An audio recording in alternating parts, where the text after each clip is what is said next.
Dikawal oleh personil TNI dan Polri, distribusi logistik pemilu 2024 sampai di Kepulauan Mentawai, Provinsi Sumatera Barat.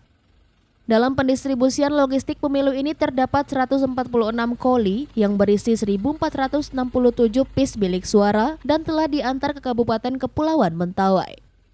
Untuk proses pendistribusian, KPU Provinsi Sumatera Barat disalurkan dengan menggunakan kapal penyeberangan dari Pelabuhan Bungus, Kota Padang, Sumatera Barat. Untuk pendistribusian logistik pemilu 2024 di daerah Sumatera Barat, hampir mencapai 100% pendistribusian bilik suara telah terlaksana dengan lancar. Kebutuhan logistik tahap pertama merupakan bilik suara dan masih menunggu logistik lain. Bilik suara tersebut akan disebar pada 367 tempat pemungutan suara atau TPS di Kepulauan Mentawai dan setiap TPS nantinya mendapatkan 4 bilik suara.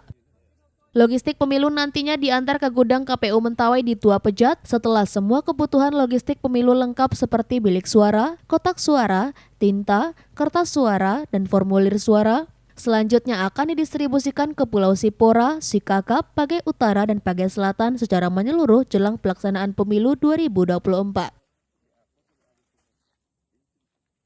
Logistik jenis bilik suara itu telah sampai di KPU Kabupaten Kepulauan Mentawai dan telah diterima, kita masukkan ke gudang dengan selamat sebanyak 147 ikat dengan total jumlah 1.468 pieces.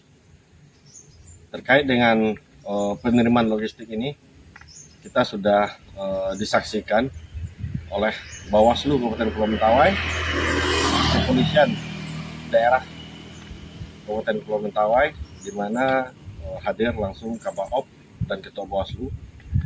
Terkait ini telah disaksikan semuanya dan berjalan dengan lancar proses pembongkaran sampai penyusunan di dalam gudang KPU. Dari Kepulauan Mentawai, Sumatera Barat, Budi Sunandar, iNews melaporkan.